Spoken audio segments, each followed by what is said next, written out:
नमस्कार दोस्तों, welcome to banking favour YouTube channel. तो दोस्तों, आपने अभी तक बैंकिंग फेवर यूट्यूब चैनल को सब्सक्राइब नहीं किया है तो सब्सक्राइब कीजिए, लाइक कीजिए और शेयर कीजिए। तो दोस्तों, HDFC बैंक से प्री ऑनर लोन कैसे लें, यूज्ड कार पर लोन कैसे लें, मतलब कि पुरानी गाड़ी पर आप लोन कैसे ले सकते हैं। तो वीडियो पूरा देखिए तो आपको पूरी जानकारी मिल जाएगी। तो सबसे पहले आपके पास अगर मोबाइल है तो मोबाइल में आप क्रोम ब्राउज़र ओपन कर लीजिए। अगर आपके पास लैपटॉप या पीसी है तो आप लैपटॉप या पीसी में ओपन कर लीजिए। यहाँ पर आपको सर्च करना रहेगा कार लोन। आप कार लोन जैसे ही सर्च करेंगे तो यहाँ पर एक विंडो ओपन हो जाएगा HDFC बैंक का। तो यहाँ पर हो गया है ओपन। यहाँ पे आप चेक कर सकते हैं, आपको बोरो पर जाना है यानी कि लोन। यहाँ पर आप देख सकते हैं प्री ओनर कार लोन। तो यहाँ पर आप क्लिक कर लीजिए। क्लिक करने के बाद आपको जो है यहाँ पर एक विंडो शो हो जाएगा। यहाँ पर ये HDFC बैंक दावा कर रही है कि आपको अप टू 100% यानी कि 100% अप टू लोन मिलेगी और 30 मिनट में ये लोन मिल जाएगी। ये लोन आप ऑनलाइन से अप्लाई कर सकते हैं। यहाँ पर HDFC बैंक जो है वो पुरानी गाड़ी पर लोन दे रही है। मिनिमम डॉक्यूमेंट और इंस्टेंट डिस्टेबल है। उसके बाद यहाँ पर पिन और जो पुरानी गाड़ी है उनका जो भी है आपका रेट और कैलकुलेटर यहाँ पर चेक कर सकते हैं। तो सबसे पहले हम इसके फीचर देख लेते हैं कि इसमें क्या क्या फीचर्स दिए हुए हैं। तो लोन अमाउंट तो अप टू आपको है 2.5 करोड़ तक ये लोन मिल सकती है, यानी कि आपके पास कॉमर्शियल या अपना पर्सनल यूज़ के लिए व्हीकल है तो यहाँ पर दोनों चीज़ दी गई हुई है, यानी कि आपके पास बड़ी गाड़ियाँ है या छोटी गाड़ी है, पर्सनल यूज़ है, कॉमर्शियल यूज़ है, तो यहाँ पर आप लोन ले सकते हैं। ये आपको 3 to 6 time your yearly income borrow to up to 100%। तो यहाँ पर आपको जो EMI की फैसिलिटी दी गई हुई है। उसके बाद आता है यहाँ पर आप HDFC बैंक के कस्टमर है तो आपको इंटरेस्ट रेट और प्रोसेसिंग फ़ी में कटौती हो जाएगी। यहाँ पर आप फ्लेक्सिबल टेन्योर यूज़ कर सकते हैं। मैक्सिमम है 6 साल के लिए और मिनिमम है 12 साल के लिए आप ले सकते हैं। लोन एलिजिबिलिटी आप 60 सेकंड में यूज़ कर सकते हैं। यहाँ पर है एलिजिबिलिटी, क्या क्या एलिजिबिलिटी होनी चाहिए। तो यहाँ पर हम देख देते हैं कि एलिजिबिलिटी क्या होनी चाहिए। तो ये लोन किसको मिल पाएगी, ये प्री अप्रूव लोन है। तो यहाँ पर आप देख सकते हैं दिस इंक्लूड डॉक्टर्स या employed private companies, public sector undertaking, include centre, government, semi government. तो यहाँ पर एज लिमिट है तो मैक्सिमम है 60 साल और मिनिमम है 21 साल से आप ये लोन ले सकते हैं। यहाँ पर जॉब जो करते हो वो 2 साल से ज़्यादा होने चाहिए और करंट जॉब है वो मिनिमम 1 साल से होना चाहिए। आपकी जो इनकम यहाँ पर सबसे अहम चीज़ है वो आपकी पर ईयर आपकी जो है 2,50,000 होनी चाहिए इनकम, तभी आप लोन ले पाएंगे। अगर आप कोई सोलो प्रोप्राइटरशिप है यानी कि आपका छोटा बिजनेस है तो आपकी 25 साल एज होनी चाहिए और आपका जो बिजनेस है वो 3 साल पुराना हो चाहिए। इसमें मैक्सिमम लिमिट आपको मिल जाएगी 65 ईयर्स तक। और यहाँ पर भी सेम दिया गया हुआ है, आपकी इनकम है 2.5 लाख रुपया पर एनम होनी चाहिए। अगर आपका कोई सेल्फ एम्प्लॉयड इंडिविजुअल है, पार्टनरशिप फार्म है, तो उसमें भी आपको जो है यहाँ पर इनकम है 4,50,000 होनी चाहिए और सब सेम रहेगा। उसके बाद यहाँ पर आता है सेल्फ एम्प्लॉयड इंडिविजुअल। अगर आपकी प्राइवेट लिमिटेड आपकी खुद की कंपनी है तो यहाँ पर आपको एज पर वो एज पर रहेगा। यहाँ पर आपको जो है 2.5 लाख रुपया पर एनम चार्ज देना होगा। इसके बाद यहाँ पर आता है self employed individual public limited companies. अगर आपका कंपनी है आपके पास तो उसमें भी सेम रहेगा। यहाँ पर आप देख सकते हैं, यहाँ पर है self employed individual Hindu individual HUF firm, तो इसमें भी आपको जो है 2.5 लाख होनी चाहिए। उसके बाद यहाँ पर आता है फीस और चार्ज। तो यहाँ पर हम क्लिक करेंगे तो आपको जो है यहाँ पर दिखाई देगा कि इसमें क्या क्या फीस देनी पड़ेगी और क्या क्या चार्ज कटेगा। तो ये ओपन हो रहा है, यहाँ पर ओपन होते ही आप देख सकते हैं। तो डिस्क्रिप्शन ऑफ चार्ज, तो यहाँ पर अमाउंट आपको कितना पे करना रहेगा। मान लीजिए आपको कोई फोरक्लोज चार्ज देना नहीं रहेगा विथ इन 6 मंथ। उसके बाद है अगर आप 6 महीने के साथ EMI आता है तब आप पे करते हैं तो 60% आपको जो है 6% यहाँ पर आपको है आउटस्टैंडिंग प्री क्लोजर पेमेंट देना पड़ेगा। उसके बाद आता है 13 से 24 महीने में आप क्लोज करते हैं तो 5% है, और यहाँ पर 24 महीने से आप करते हो फोरक्लोज तो यहाँ पर आपको जो है 3% लगेगा। उसके बाद आता है पार्ट पेमेंट चार्ज।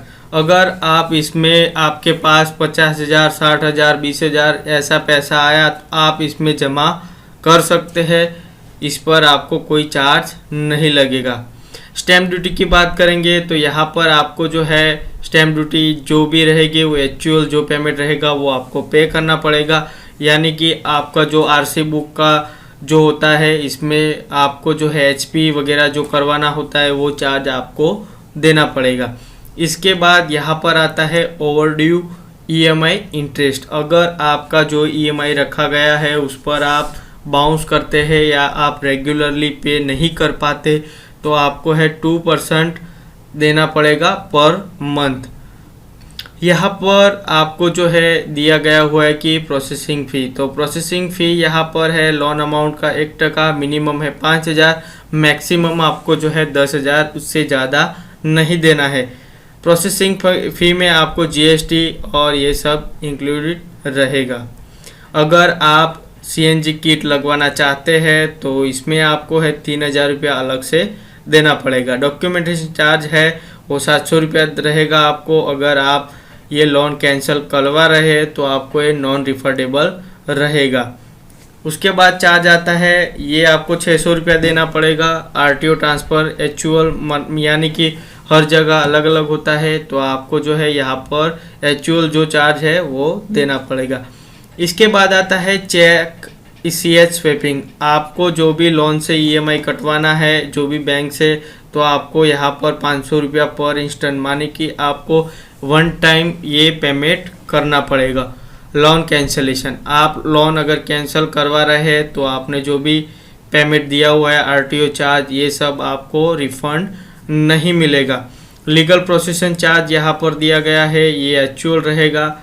उसके बाद आता है NOC आप लेना चाहते हैं डुप्लीकेट तो यहाँ पर आपको 500 रुपया रहेगा। उसके बाद आता है LPG CNG, ये आपको स्पेशल NOC चाहिए तो 500 रुपया आपको देना पड़ेगा। आपका सिबिल चेक होगा, आपका सिबिल चेक का आपको लगता है 50 रुपये। आपका सिबिल सही नहीं होगा, आपने अगर कोई लोन लिया हुआ है और रेगुलर पे नहीं किया है तो आपका जो फाइल है वो रिजेक्ट हो जाएगा।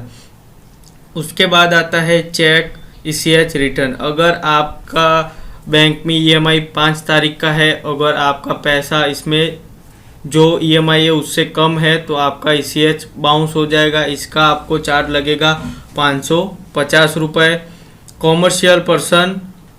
कॉमर्शियल और पर्सनल यूज़ के लिए आपको NOC चाहिए तो आपको जो है 2250 रुपये पे करना पड़ेगा। यहाँ पर सबसे अहम चीज़ है इंटरेस्ट रेट। तो यहाँ पर इंटरेस्ट रेट है वो 13.75 पैसे है।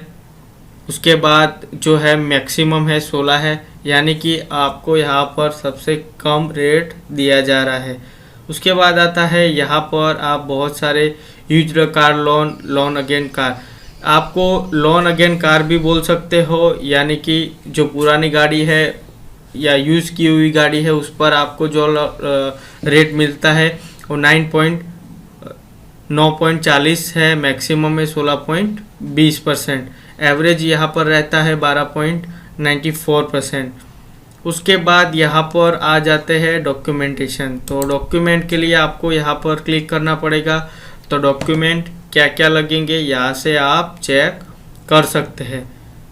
यहाँ पर ओपन हो रहा है तो यहाँ पर आपने ये सब करने के बाद लास्ट में जो आता है डॉक्यूमेंट, तो डॉक्यूमेंट में आपको जो सैलराइड पर्सन है उनको चाहिए आपको आइडेंटिटी और एड्रेस प्रूफ में आप आधार कार्ड या इलेक्शन कार्ड देख सकते हैं। उसके बाद आता है नेशनल पॉपुलेशन रजिस्ट्रेशन, तो यहाँ पर आपको जो है पीयूसी देना पड़ेगा। उसके बाद आता है Aadhaar card back by consent letter 1 to 8 digit. आपको जो आधार कॉपी देनी है वो पूरे देखने चाहिए डिजिट, नहीं तो ये काम नहीं करेगा।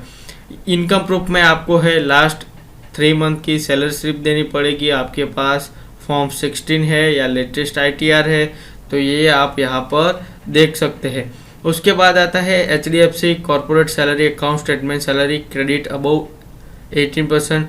तो यहाँ पर आप HDFC के कस्टमर है तो आपको यहाँ पर ये डॉक्यूमेंट देना नहीं पड़ेगा, अगर नहीं है तो आपको देना पड़ेगा। उसके बाद यहाँ पर आता है साइन वेरिफिकेशन। साइन वेरिफिकेशन के लिए आप पासपोर्ट कॉपी दे सकते हैं, ड्राइविंग लाइसेंस दे सकते हैं, बैंक सिग्नेचर वेरिफिकेशन दे सकते हैं, कोई भी आप यहाँ पर दे सकते हैं। उसके बाद आता है सेल्फ एम्प्लॉयड। सेल्फ एम्प्लॉयड में आपको जो है एज पर डॉक्यूमेंट सेम रहेगा और यहाँ पर जो इनकम प्रूफ है इसमें आपको बिजनेस स्टेटस रहेगा, उसके बाद रहेगा बैंक स्टेटमेंट और ITR देना पड़ेगा और सब में सेम ही रहेगा, ये आप देख सकते हैं। उसके बाद सबसे अहम चीज़ आती है EMI कैलकुलेटर। तो यहाँ पर आपको मान लीजिए आपने लोन ली हुई है, कोई भी कार है, आपने 2.5 लाख रुपए की लोन ली है तो आपको इसमें कितना EMI जाएगा यहाँ पर आप 5 साल के लिए कर सकते हैं और ईयर भी आप चेक कर सकते हैं। तो यहाँ पर हम 5 साल कर देते हैं। उसके बाद यहाँ पर रेट हम कर देते हैं 9.40। तो यहाँ पर आप जैसे ही कैलकुलेटर पर क्लिक करेंगे तो आपको जो है यहाँ पर शो हो जाएगा।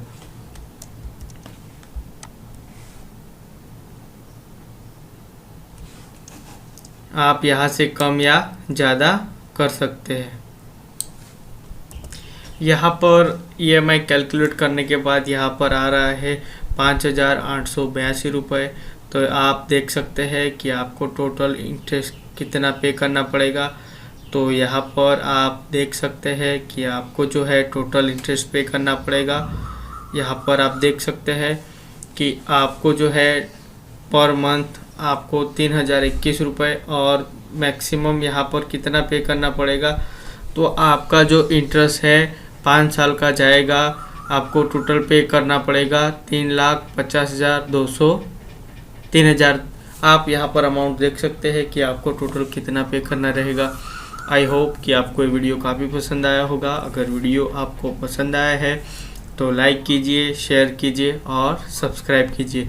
अगर आप कोई भी बैंक रिलेटेड या फाइनेंस रिलेटेड वीडियो चाहते हैं तो कमेंट बॉक्स में आप लिख कर बता सकते हैं, आप इसमें हम वीडियो बनाएंगे।